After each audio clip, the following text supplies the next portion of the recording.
dream builder, not just for women. We like to serve everyone, anybody that wants to be part of the entrepreneurship community. We have the VITA grant for the IRS, so we provide free income tax preparations for low to moderate income Iowans here and around the state of Iowa. So we're all just getting geared up for the season. Last year we did about 20,000 tax returns with the help of 700 loyal volunteers. Wow. We hold the Iowa Economic Development Authority microloan program. So we provide startup capital or growth capital for businesses that are eligible to be a targeted small business. Then we have Iowa's only all-female angel investing network called Fin Capital. So on a different end of the spectrum, but still supporting entrepreneurship, supporting financial success, and supporting women. So we have a great collaboration with the Greater Des Moines Partnership on our First Friday series because they live stream it on YouTube each and every month. And Christina has a few events coming up. Well, thanks everybody for being here. It's so great to see another full room. So we kicked off the year. We're getting going. And Sally is actually one of our top 5 speakers as well coming up this year. So it'll be great. There is a sheet because there's so much happening directly for small business happening at the partnership. One thing I want to mention really briefly is anybody trying to sell to bigger companies? I want your product in a bigger company. On Tuesday is our Meet the Buyers. We have 11 buyers coming from very large organizations. There's 4 seats left for this class, so I will allow you to get on your phone and sign up if you want. It's only $25 for the day, but we have Principal, Prairie Meadows, EMC Insurance, Walmart, Grandview College, DMAC, along with other large companies coming to talk about their buying process. And then there'll be time to actually network with their buyer directly at that event. And if you're in the construction field too, we're having them at the end of the day, but Ryan Companies, Hubble, and White's Company will all be there as well if you're looking to target construction as well. The next top 5 series that we have coming up is actually knowing your legal rights when it comes to social media for your company and your employees. So if you do not know your legal rights, that session will be happening on Wednesday, February 27th. And then of course we're back here first Fridays. We have a class coming up on how to get a loan. So there's just a ton of stuff coming up. The sheet is out there and we'll look forward to seeing you soon. If you enjoyed today's presentation and you want to share it out with people, you can always find the link on our website. As well as the partnership just launched a brand new small business hub. It's the first of its kind in the Des Moines area. So all our past programming is on our website, as well as blogs, information, tips you need to know. Specifically on taxes, there was a new tax law last year. There is a presentation on that if you need to look at that as you're getting ready to do your taxes. So thanks everybody for being here. We'll look forward to seeing you at upcoming events. Thanks. I'll let you take it away. And First Friday occurs on the first Friday of every month, but once a quarter, the last month of each quarter, we rotate down to the partnership. So in March, it's Michelle DeClercq, and so we'll be down at the partnership. So come on downtown. Are we ready? You guys want to hear from Sally? I think I do too. I've known Sally a little while, but she's got a great story. So first, let's just introduce Sally Cooper-Smith of Cooper-Smith and Company. And why don't you just tell us what you do? This is your commercial. Okay. So many of you already know me. I feel like this is redundant. I own a creative agency in Des Moines and have for 25 years. We specialize in branding and strategic marketing communications for our clients. We're a small agency and build very close relationships with our clients, and those clients are always privately held corporations. Perfect. Perfect. Okay. Why don't you tell us about your history? How? Wow. We're both ISU alumni, so we can are start indeed. there. Yes, yes. Graduated from the design program at the College of Design at Iowa State, and also have a minor in dance. Of all odd things. Left Iowa State to come actually back to Des Moines, back home. I went to high school here in Des Moines. Interest rates when I graduated from college were 25%, which if you know anything about financing and money, that meant businesses couldn't get capital and they couldn't hire. So for 9 months, I couldn't find a job, and I freelanced. Until one of my clients said, you know, you'd be cheaper on payroll, and hired me on. I worked for them until they filed for bankruptcy, and they let me go, and then called me the next day and said, you know, we've realized you're in the middle of some projects that we'd actually like for you to finish because we might be able to sell the company. So could you come back for a month and finish the projects? And I said, yes, so long as I can interview while I'm there. Interviewed at 2 places, Meredith Corporation and Yonkers, who at the time had an in-house agency. They did a fashion magazine every month. They called it the You magazine. It was pretty groovy. And Yonkers hired me on. I'm in the middle of my first photo shoot for You magazine. I'm loving it. This is great. And they announced that this will be the last issue of You magazine. And the next day, Meredith called me and said, we're sorry our hiring process is so incredibly slow, but we're actually ready to make you an offer now. Would you be interested? As a matter of fact, yes. So then I went over to Meredith. I was just really anxious to work for somebody that I was pretty sure would not go out of business. I worked in their books division for 2 years. It was wonderful. They're a fabulous company to work for, especially in those days. They were so good to their young designers. They flew us all over the country to work with top-notch photographers. We got fantastic experience. We actually, among the young designers, we referred to it as our graduate school program. They actually had in-house training, and it was fabulous.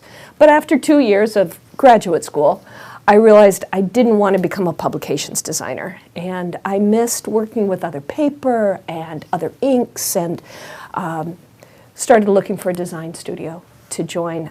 There was a studio in Des Moines that I very much admired. I heard they had an opening. I called and said, I'd like to throw my hat in the ring. And they said, my goodness, this isn't even public yet.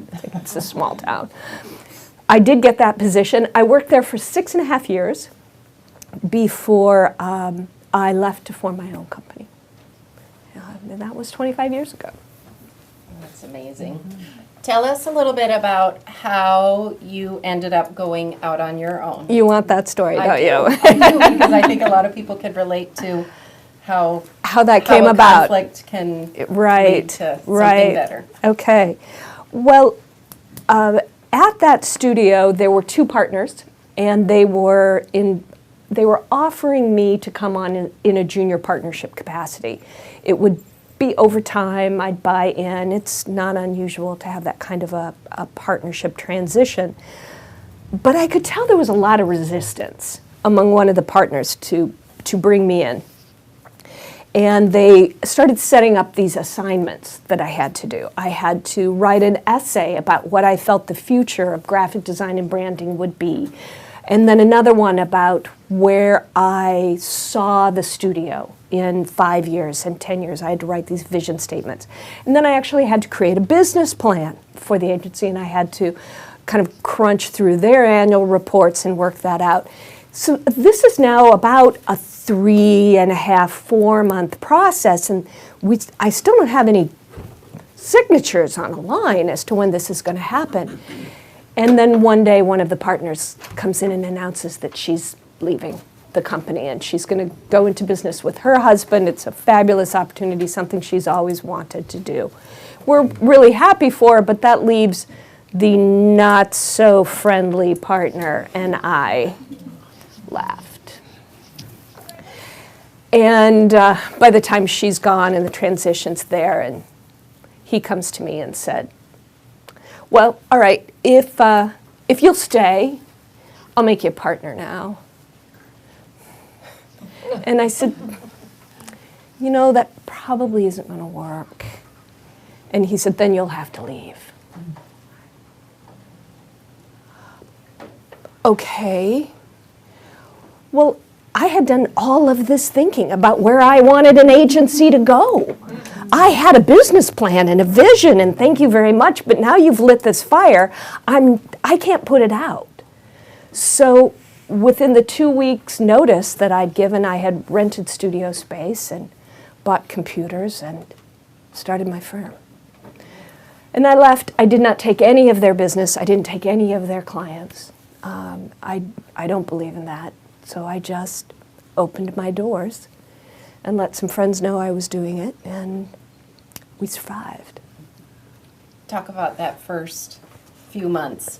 Well, that was an interesting period. That was the summer of '93. I opened my doors June 1. If any of you remember Yes. the summer of '93, Not a good summer. we had a lot of rain. And by the 11th of July, we had no power and no water. And I had employees. One of our breaks at that point was I had maintained a relationship with my old friends from Meredith when I worked there. And they knew that our studio, that my studio, when I opened it with the intention of being a fully digital agency. And that was very new at that time. We were not working on art boards. We were full Macintosh shop. In the flood of '93, Meredith's issues were stored in 2 sub-basements that were completely flooded. So 3 months of issues that were supposed to go to press were destroyed and had to be rebuilt immediately. And it was at that point they decided, we were always going to go digital, now might be the moment. Except no one on their staff had touched a computer yet. So they called me and said, Sally, you know how to use this software and stuff. Yeah, I do. Yeah, I do. Could you come out? I think we're going to, and they just start handing me magazines. But what was so charming, amazing, and frightening all at the same time is they set up just, long, 8-foot long plastic top Monroe type tables and plunked Macs on them. And at the time, the intro to the Macintosh was this little animation to teach you how to use a mouse. And it was a goldfish bowl, and the goldfish would swim across, and then you clicked on it, and the goldfish would flip and go to the, and you, that practice learning to use a mouse. And I know that there are 3 issues of Country Home that have to get out, and Midwest Living and Country America and Better Homes and Gardens, and I'm walking around and row after row of designers that I really admire. These are really good designers working for Meredith, are making the goldfish click back and forth. It's like, yes, just give me your stuff. I'll help you get through this. We'll be okay. So I had that helped me get, that was, 30 days after starting my business. That gave me enough money to get me launched through that first 6 months or a year. That was the flood of '93. The flood of '93. The flood of Let's 93. talk about what you did other than Meredith coming to you. What else did you do to tell the world you were open for business? Wow, I just told the world I was open for business, pretty much. I'd worked in the town for almost 10 years at this point, so I had a lot of connections. I just started making calls and said, hey, I've opened my doors. I had some good friends. I had a friend who was a creative director at Pioneer who floated me some work. I had a good friend who owned an agency in Des Moines, and she called me at about that same time of the flood and said, we're ready to retire an account, and we'd like to give it to you. That was Sherry Clark with Sales Graphic Design, and they passed off the Schaefer's Bridal account to me, which was a fabulous opportunity. They had taken Schaefer's to an amazing level. It had been published. John did some gorgeous branding, and he trusted me to stick with the brand and carry it through, and I carried Schaefer's all the way through. The owners at that point then retired, sold it, passed it on, worked with the new leadership for a while, transitioned that off. So, yeah, it was, it's networking. It's the stuff that you all are doing here. That's what got me launched in the beginning, was the kindness of friends and networks. Let's talk about mentors. Yes. And the importance of mentors. Yes. And some that played a pretty significant role for you. Absolutely, yes, yes. You know, and you never know where those people are going to come from. They just walk into your life. And so one of the mentors that I know, I've told the story to Claire about, was the gentleman that I leased that first office from. Just, you know, he was just the landlord guy. He has turned into be an incredible mentor to me and someone I really, really look up to. His name is Alan Zuckert. If any of you knew the Zuckert family, his wife, Janice, owned the Silver Fox until she passed away several years ago. But Alan was and is incredibly dear and very generous. And he walked in when I first had my agency space. I didn't have money for furniture. So computer boxes at that time were about the size of a small end table. It was about a 4 foot by 4 foot cube, and I had 2 of those. I had a door on top of them that I was using for a tabletop, and like another chunk of box that I had a chair, and I had computer boxes. And that's what I was working on. I was mortified. I just, it's what I had. But Alan walked in and he said, "Take pictures of this. Someday you'll look back and you'll wish you had photos of this." I didn't, because I was mortified. But he was right. I wish I had photos of that. Yeah, yeah. You did what you needed to do. I did what I needed to do. That's right. Right. Other mentors. Oh my goodness. You know, I have mentors in this room, clients that I have been with, relied on, friends that have carried me through. I feel like I'm going to cry. Yeah, people are amazingly supportive. You know, when you do your best, you go out there, you want to help, sincerely help people, they tend to want to help you too. They do. And the Des Moines community, I think, is really rich in that supportive nature. Absolutely. But you have to make an effort. You do, you do. And you always have to tell yourself, you never know who somebody knows. Right. And be willing to tell your story. Because the person you're talking to may not be the bearer of the thing that you're looking for, but they may know somebody who is and can connect you to it. So, yeah, you kind of have to stay true to yourself and trust that the universe wants you to succeed. Because it usually does. Tell us about, you got involved in a Rotary Club very early. Yes. And not just any Rotary Club, but... Well, it was my mentor, Alan Zuckert, who came to me and said, I was about 5 years into the business at this point, and he said, "I think you would like to be a part of Rotary. But not any Rotary Club, he said, not my Rotary Club, it's a bunch of old men." He said, "But there's a new Rotary Club that's forming, formed by young people your age, and I'd like to introduce you to somebody that could sponsor you into that club." And they did. He did reach out to a young attorney who was a charter member of the club. And I've been a member of the Rotary Club of Des Moines AM now for 23 years. I have some wonderful fellow Rotarians here today with me that has been an amazing source of networking and support and business.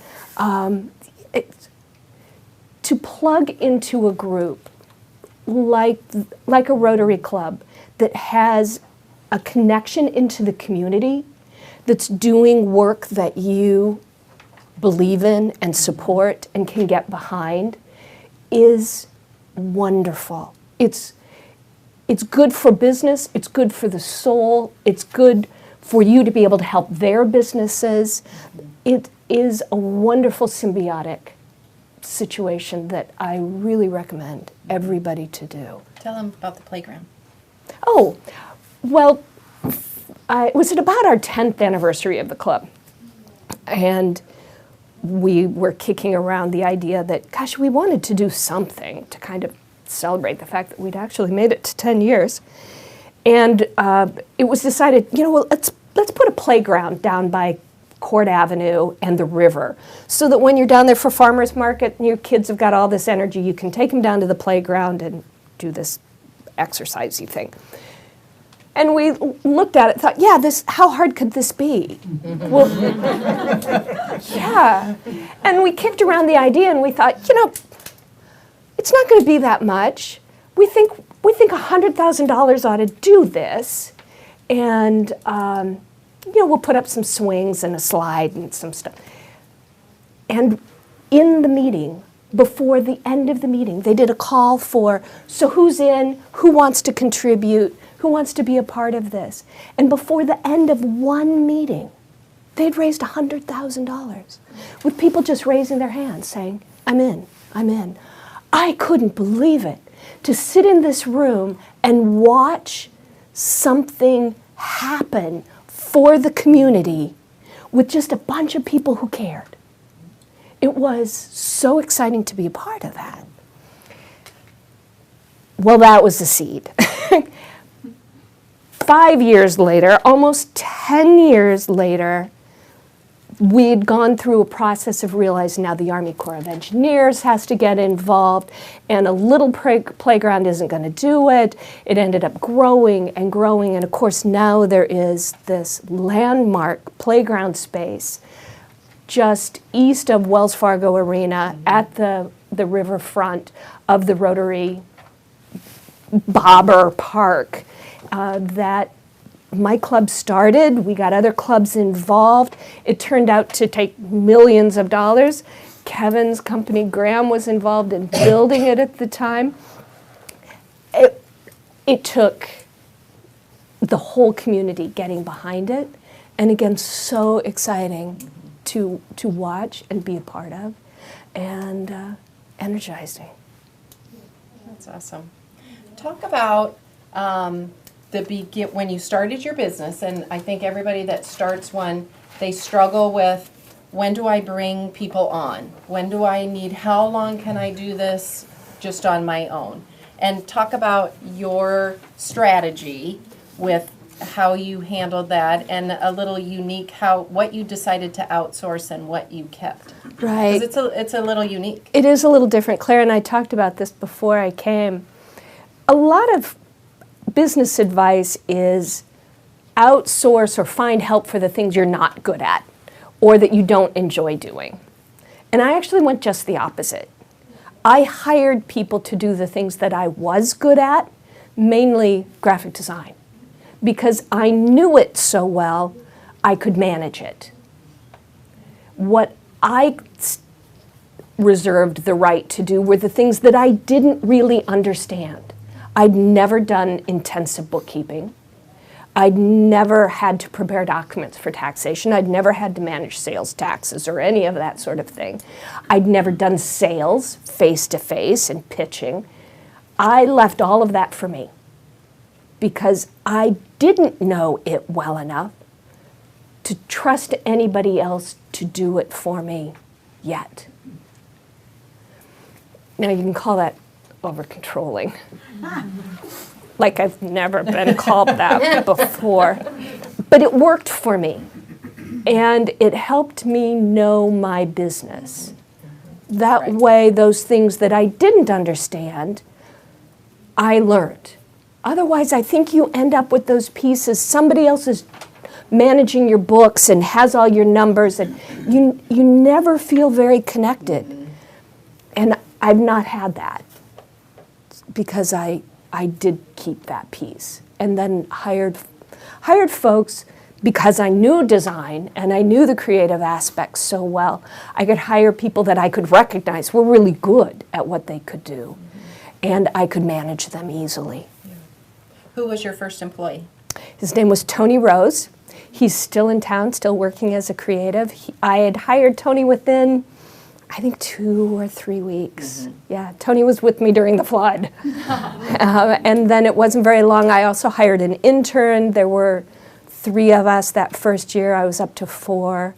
I've been as many as 9 or 10 employees, but we're back down now. There's just, we're at like a 4 or 5 employees. Is that kind of your sweet spot?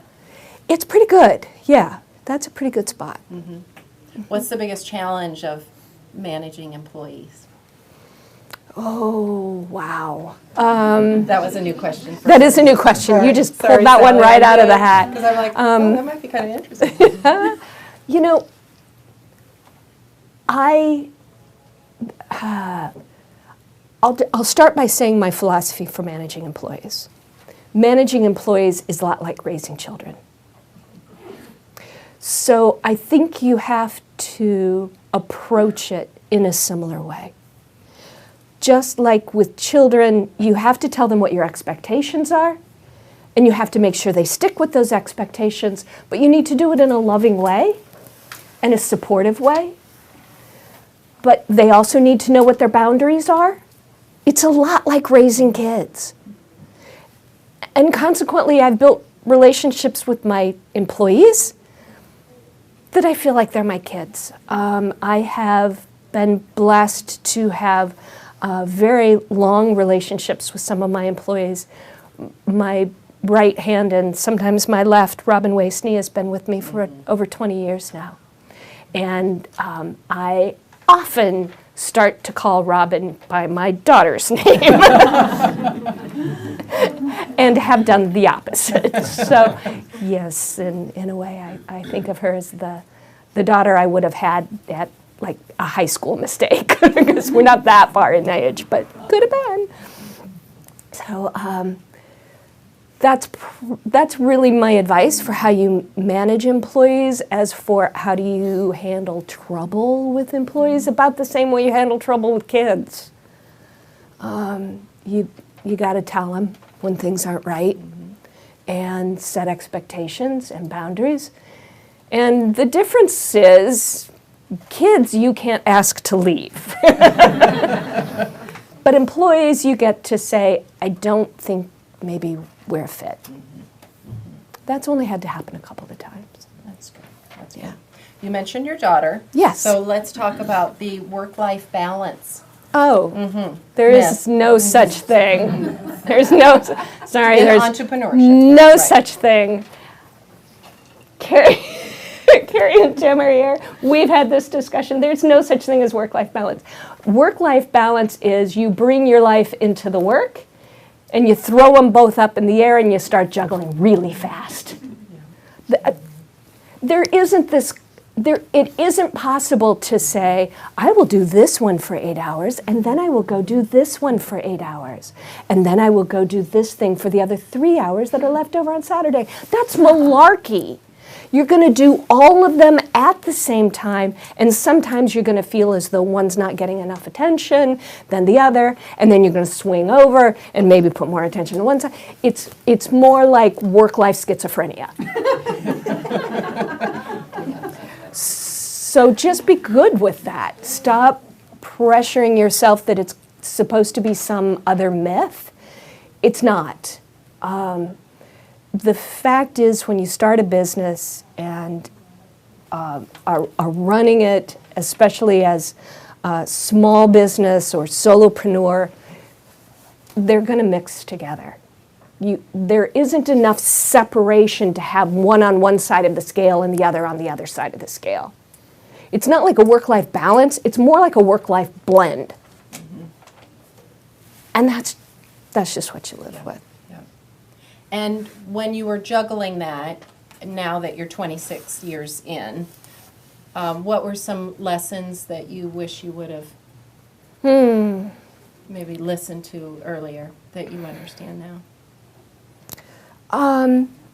Probably the biggest one is that it's okay to take time for yourself. That was hard for me to do. My clients have often come first before family. I was the primary and often sole breadwinner in my family, and so I knew I had to keep my clients' family happy, or my family wouldn't eat.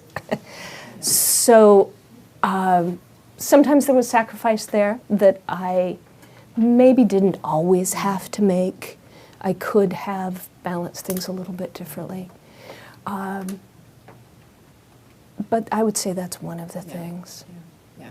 Yeah. And what's the most joyous lesson that you've learned in entrepreneurship and running your own shop? You know, it relates to that networking aspect of how many people, how your success is based upon so many people. I didn't do this business. I did this business because all of you guys make this possible.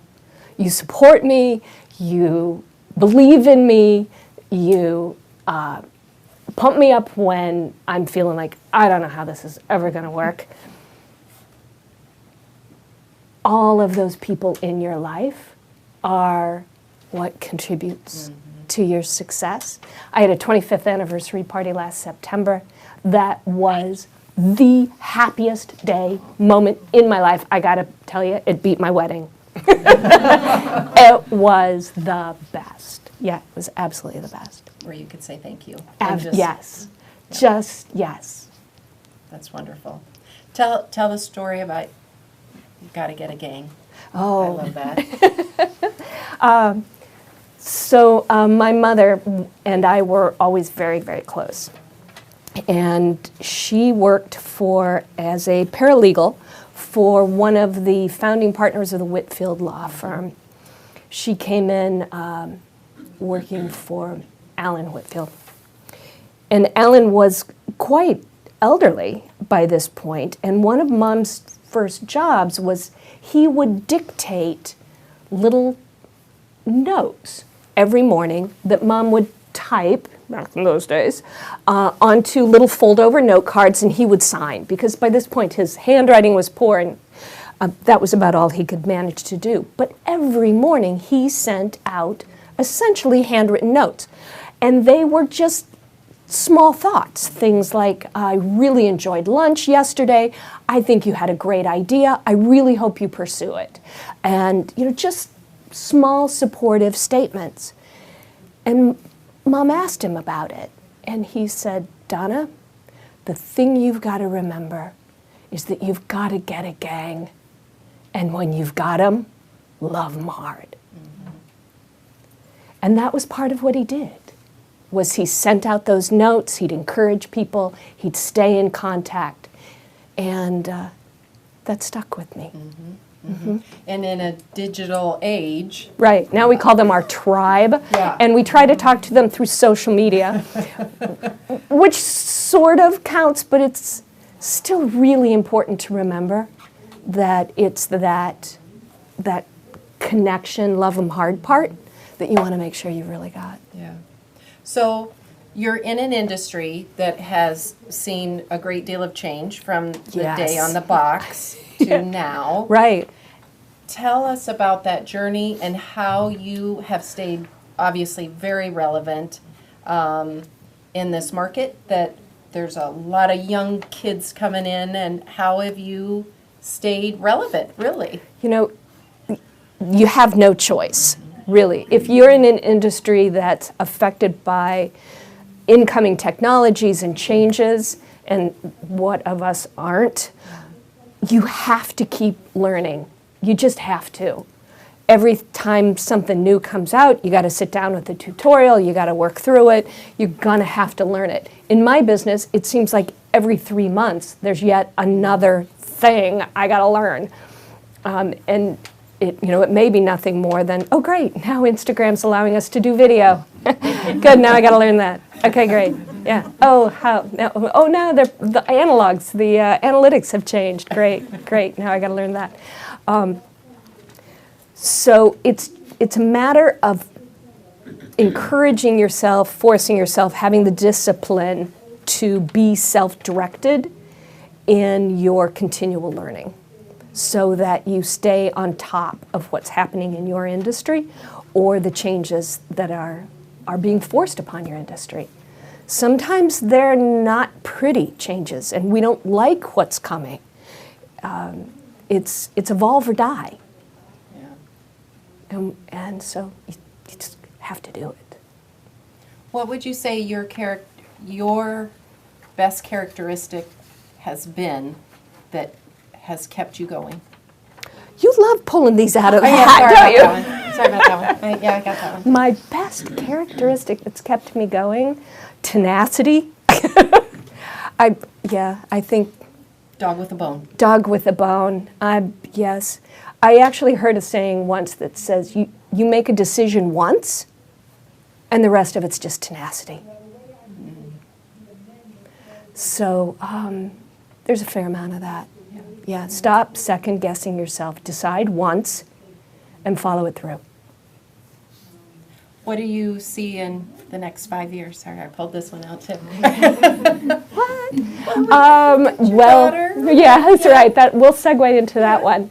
I am delighted that my daughter has taken an interest in my career and my industry and my business. She switched majors halfway through her sophomore year to graphic design and has expressed an interest in taking over the company at some time. So I'm on a path right now to build this business up to the point that it's something she'd actually like to have, and then eventually pass the baton to her. So there'll be some transition tremendous. years in there, but yeah, I think that's what the next 10 years look like. That's wonderful. Well, should we let them ask some Absolutely, right. questions? Ask away. You were talking about work-life balance and being an entrepreneur, I get that. And our kids complain all the time that there's too much work talk that comes home for them. Mm-hmm. Did your daughter ever express an interest to you and say, could you just leave it at the door for just 1 second so that I can have you to myself? She didn't ever verbalize that, but I'm sure there was some of that. She grew up in the business. Quite literally, her birthday party. My husband was a photographer, and we owned a building, shared a building that his photography studio was in. Her birthday parties were typically in his photo studio. She had a summer party every summer in the grounds outside the building. Yeah, she grew up there. She really almost didn't know the difference. And she's an only child, so she didn't have siblings to compare notes to say, can you believe Mom and Dad won't stop talking about that? But I mean, married to a photographer, we had no lack of business things to talk about, even if it was nothing more than, hey, there's a new exhibit down at the Art Center, you want to go see it. Art, design, composition, marketing, branding were the constant topics of the day. But she wanted... The beauty now is shared workspace, Right. Which we didn't have. Right, no, 10, there's so many 15 more years. options. Yeah. The other thing you have to remember, and I've said this to a number of people, there are very few decisions that are permanent. You know, if that's a decision and you rent some space and you think, oh, it won't work, so get out of it. Don't force yourself to be so perfect that you can't make a mistake. Try it. Yeah. Question? Oh, Question back here in the cheap seat. Excuse no, me. no. Hey, they're There were two. Thank you very much for coming today, by the way. Oh, you're welcome. And you were speaking earlier of telling your story and the value of having your story. So, can you speak to the importance of one, knowing your story, and then being able to communicate it, and then the implications of doing that poorly and doing that well? Yeah. Wow. Great. Well, you pretty well summed up my entire reason for having a business. Because helping people find their story and tell their story and tell it well to the right person is pretty much everything I do Okay. in one way or another. So that I don't know that I can answer that question any more deeply Sure. than that in a succinct and quick way, other than to reiterate, you're absolutely right, that's extremely important. The one piece that I will add to that is a little bit of an extension of, it's better to tell it poorly than not at all. Okay. That's good to know. So it's better to get out there and start telling it and get a sense of how people are reacting. Okay. When you say what you do, does somebody go, oh? Or do they go, huh? If you get that dog that's heard a weird sound, change the way you say it the next time. Just keep getting your story out there. You'll start to connect with the people that want to hear what you're saying, and you'll find a better way to say it for it to connect with people. And then ultimately you'll find what that looks like. Because I believe that the nonverbal communication is as important as that audible verbal communication of your story. So culturally, style-wise, relationship-wise, what does it look like to do business with you or to have reaction with you? What flavor of integrity are you? So that your communications, whether it's everything from your business card to your website to your product and your invoicing, reflect that. Feel like that story and make sense for you. Good. Cool. Good. question. Thank you. Good question. Where do people screw up most in those three elements? Telling a generic story is a pitfall. So the problem with what I just described is it's easy to go out there and say, and no offense, I'm in real estate, and that's something that everybody goes, oh yeah, okay, I get that.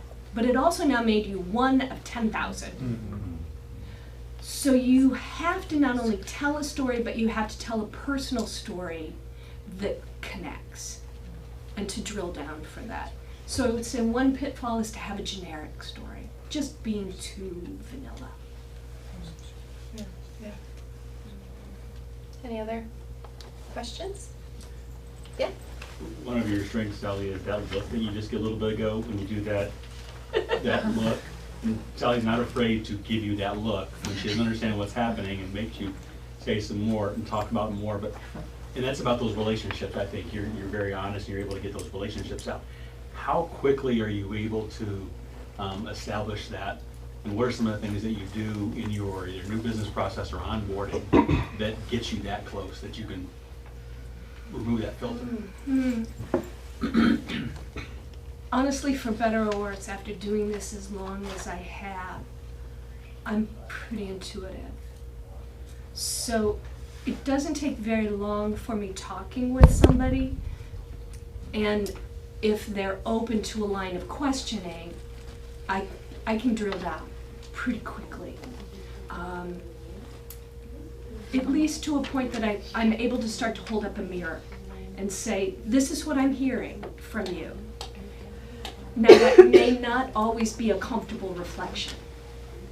Sometimes when I do that, I get some pushback. Oh, no, that's, what I'm hearing is your XYZ. Oh, no, we're a premium product. Really? That's what I'm hearing. Sometimes there's a disconnect in the brand. And that's when that little eyebrow thing starts to happen. I'm like, talking about. But certainly any long-term relationship with the client, they come to appreciate that honesty that I can have, being able to kind of read between the lines and hear where they are and reflect back. Sometimes it's just a matter of, so this is what I'm hearing you say you are, and I can spit it out to them. They're like, that's brilliant.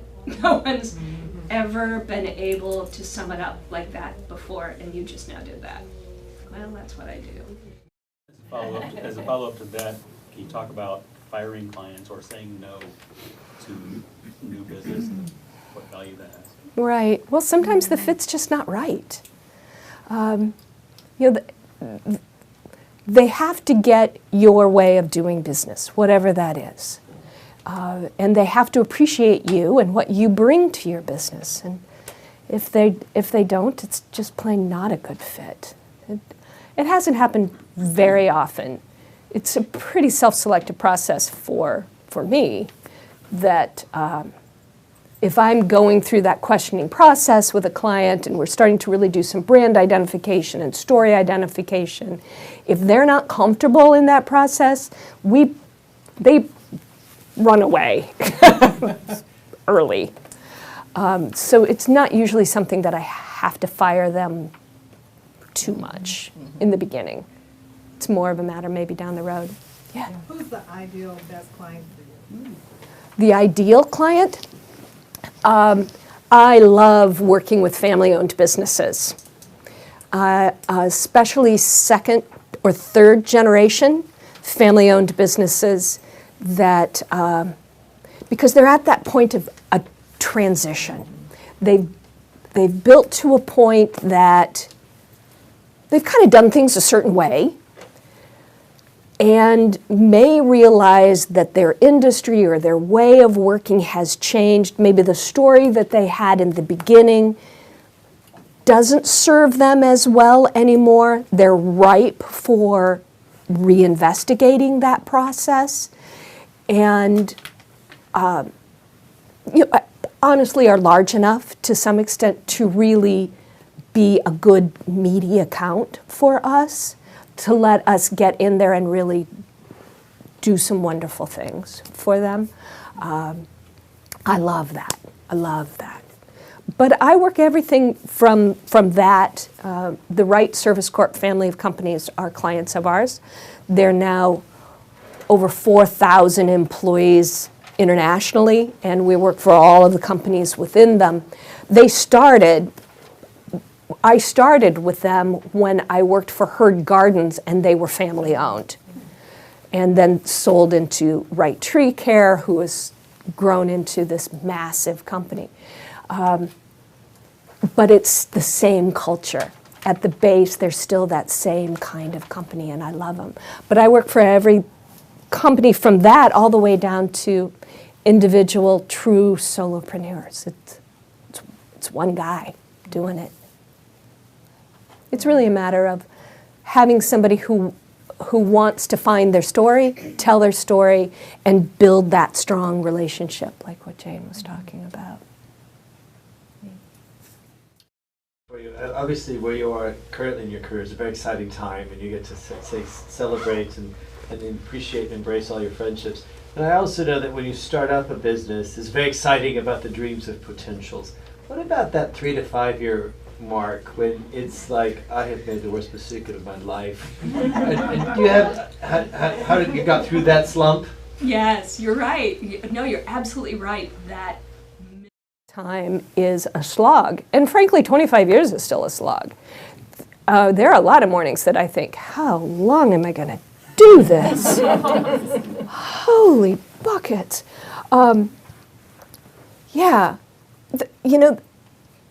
That beginning part, I will say I had a good friend in the beginning when I started my firm, and I said, how long is this terrifying? And he said, always. But after the first 5 years, it's not your first thought every morning. And it truly takes that. So once you hit those middle years, you've been through enough of the cycles that you start to trust yourself a little bit. That, I've run a business through 2 pretty major recessions. And, you make it through that, you start to think, all right, I can probably weather any storm. You just have to be ready for that slog. And the thing of it is, making it through the slog is as exciting. Because wherever you are, you're still building. You're still having to learn the new things that are coming out in the industry. You're still finding new business. You're figuring out how to tell your own story better. Your own company is evolving. So we're doing the same things I'm having my clients do. You never really get to a point that, at least I haven't, that you feel like you've arrived to the point that you get to really sit back and say, well, wasn't that fun?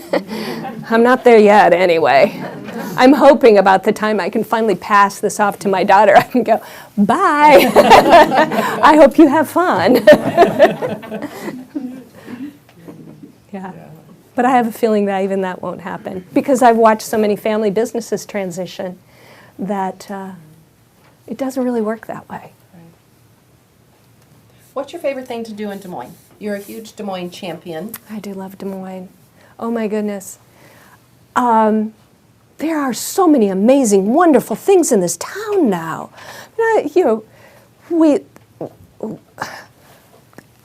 Everything. I mean, now the East Village is fun. We've got this beautiful sculpture garden. We've got first-class art center and symphonies and fabulous programs coming to so many of the venues. I mean, Hoyt Sherman and DMPA, and there's always, I'm a girl with the arts, so just about anything from a performing art to a visual art is going to turn my head. But I also like to bike and mountain biking and getting outside and hiking and so. Good question, because this is going to be a great weekend, and we're all thinking, what are we going to do? Exactly. Yeah. Of course, tomorrow night is the party to celebrate the arts in Des Moines, so that's a big event. Lots of my artist friends. Mm-hmm. I am able to go this year, actually, thanks to my clients at the Playhouse have invited me to join their table. Fantastic. So I am very excited to be part of that Saturday night. Yeah. Perfect. Any other questions? Anything I didn't touch on?